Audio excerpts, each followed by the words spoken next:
बहन जी का अपना निर्णय है और वो अपनी पार्टी की मालिक है। मालिक कोई निर्णय लेता है तो वो बहुत सोच समझ के लेता है। उनका निजी फैसला, मैं इस पर बहुत कुछ नहीं कहना चाहता, लेकिन क्योंकि उनके फैसलों का असर होता है समाज पे भी और बहुजन राजनीति पे भी, और आज उस राजनीति के उस विचारधारा को लेकर चलने का काम हम लोग कर रहे हैं, तो मैं उनका सम्मान करता हूं। लेकिन पिछले 1 साल के अंदर जिस तरह के फैसले उनके द्वारा लिए गए कि पहले लोकसभा चुनाव के दौरान उन्होंने उसको हटाया, फिर दोबारा 2 महीने में, और हटाया भी ऐसे नहीं अप्रिप कह के, और फिर 2 महीने बाद बनाया,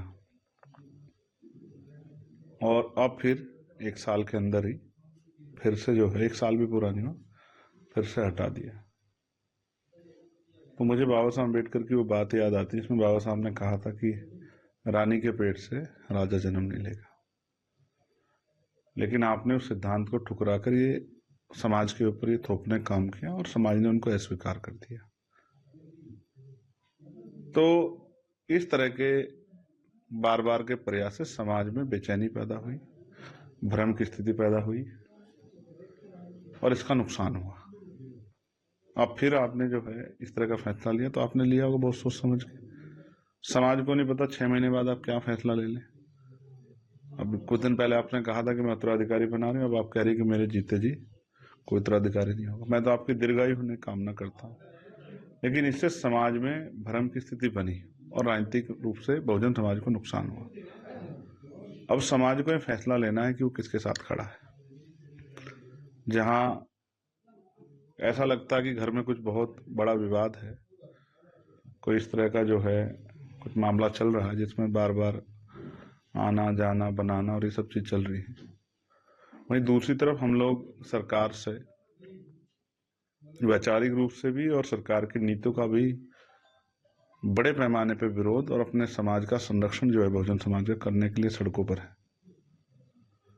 और इसकी वजह से तमाम तरह की परेशानियों का सामना भी, जैसा मथुरा में अभी हुआ आपने देखा, कई प्लेटफार्म का हमें नुकसान उठाना पड़ रहा है। लेकिन हमें अपनी चिंता नहीं है, हमें आंदोलन की चिंता है।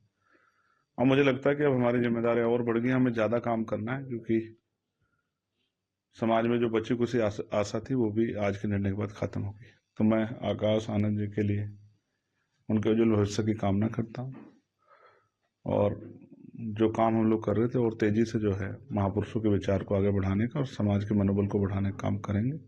और जो अन्याय हो रहा है उसको लेकर पार्टी जो है कल उत्तर प्रदेश के सभी जिला मुख्यालयों पे कल 3 तारीख को ज्ञापन देगी। और उम्मीद है कि भविष्य में भी जिस तरह का अन्याय हो रहा है और जिस तरह से अधिकार खिलवाड़ की जा रही है, इसके खिलाफ भी पार्टी एक बड़े आंदोलन की योजना बना रही है। अगर आप ये वीडियो YouTube पर देख रहे हैं तो हमारे चैनल को सब्सक्राइब करें और बेल आइकन को दबाना ना भूलें। अगर आप Facebook पर ये वीडियो देख रहे हैं तो हमारे पेज को लाइक करें।